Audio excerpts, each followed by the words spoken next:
Hello everyone, हमारे संविधान के भाग चल रहे थे। भाग 3 अपना चल रहा था मौलिक अधिकार।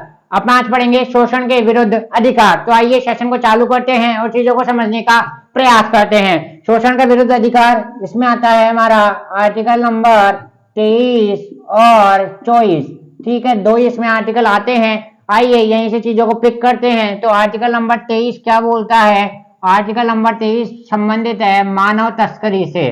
किससे संबंधित है? मानव तस्करी नहीं होगी, मानव तस्करी नहीं होगी। अर्थात जो लोगों को खरीदते हैं, बेचते हैं, वह उस पर प्रतिबंध है। आप किसी भी आदमी को खरीद नहीं सकते। जैसे बच्चों को अपन कहानियां सुनते थे बचपन में कि बच्चे उठा के ले जाते हैं और शहर में जाके बेच देते हैं। वह प्रतिबंधित करता है क्या? आर्टिकल नंबर 23 वह हमें बताता है कि मानव तस्करी नहीं होगी, मानव तस्करी नहीं होगी। किसी व्यक्ति की खरीद बिक्री पर प्रतिबंध है। इसका मतलब क्या होता है? किसी व्यक्ति की खरीद बिक्री पर प्रतिबंध, किसी व्यक्ति की खरीद बिक्री पर प्रतिबंध, बिक्री पर प्रतिबंध। यहां तक ये पॉइंट आप याद रखेंगे। तो आप आर्टिकल नंबर 23 बहुत बार सवाल पूछा जाता है।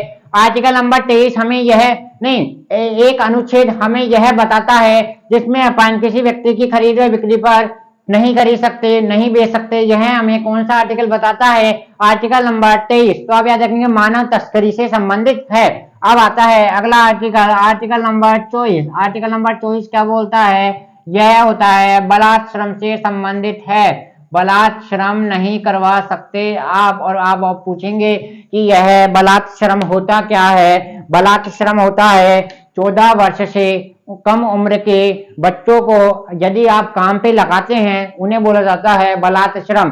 क्यों बलात् श्रम क्या होता है? 14 वर्ष से कम उम्र के बच्चों को यदि आप काम करवाते हैं तो उसे क्या बोला जाता है? बलात् श्रम बोला जाता है। ठीक है, तो बलात् श्रम पे तो शोषण के विरुद्ध अधिकार में अपन ने क्या क्या पढ़ा? आर्टिकल नंबर 23 मानव तस्करी शोषण के विरुद्ध अधिकार में आता है, और बलात्श्रम अर्थात 14 वर्ष से कम उम्र के बच्चों को आप काम पे नहीं लगा सकते हैं। दोनों वेरी वेरी इंपॉर्टेंट। तो आज का सेशन यही समाप्त करते हैं। कल मिलते हैं अगले फंडामेंटल राइट के साथ। थैंक यू, धन्यवाद।